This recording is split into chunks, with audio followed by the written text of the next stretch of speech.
Hello, welcome to our 17th video, looking at the readings through the Bible that you went through this past week and looking forward to the following week's readings. This past week you looked at the book of Ruth in its entirety and also moved on to 1 Samuel. And you also continued in the book of Acts as well. In looking at your Old Testament readings, I asked you to think of this question in Ruth and the first part of 1 Samuel. How is God setting the stage for the Savior to come into the world 1,000 years later? In the book of Ruth, although it is a very compelling love story, there is an overarching point to it that transcends the romance between Boaz and Ruth, and even the caretaking of Naomi that occurs there.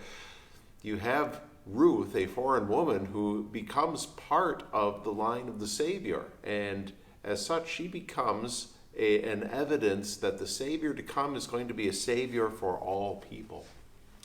And then in 1 Samuel, as the ministry of Samuel comes to an end, as far as him leading the people of Israel in his judgeship, the Lord establishes the kingship in Israel. And one of the ideas behind having one person serve as the ruler is that person serve as an example of sorts of how the Savior is one day going to deal with the people, protecting them and leading them.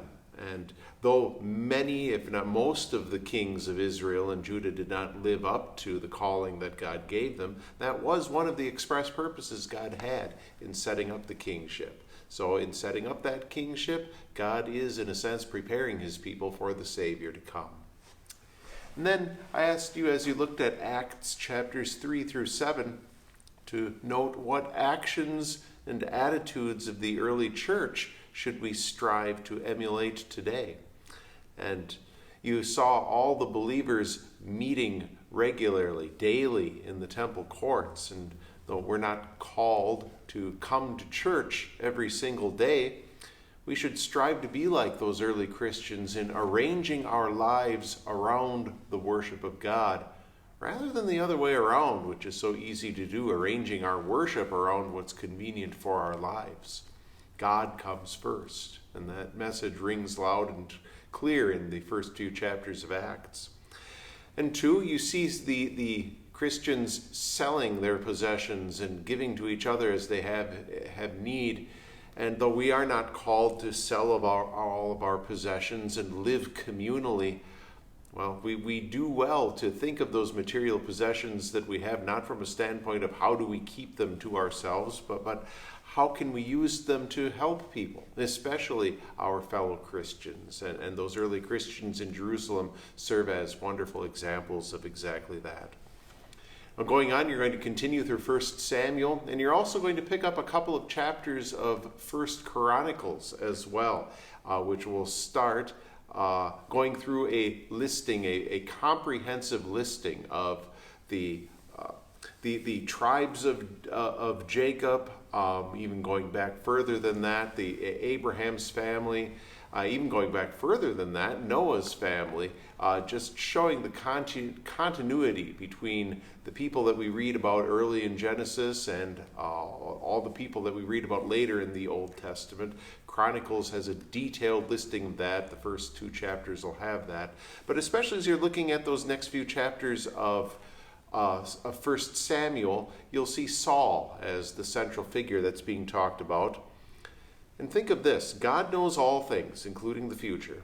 You're going to read that God became grieved that he made Saul king. If God knew that Saul would be such a disappointment, why did he make him king in the first place? We'll talk about that next week. Also, as you go through Acts, note the transition from Peter as the central figure in that book to Saul or Paul.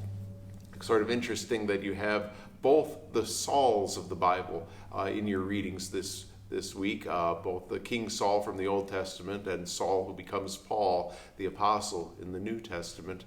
See that transition in chapters 8 through 12 of Acts, from Peter to Paul as the central figure. God's blessings to you on your reading. And we'll also look forward to hosting you here at church a week from this coming Saturday, April 30th at 2 p.m. For our next discussion on our readings through the Bible. Thank you.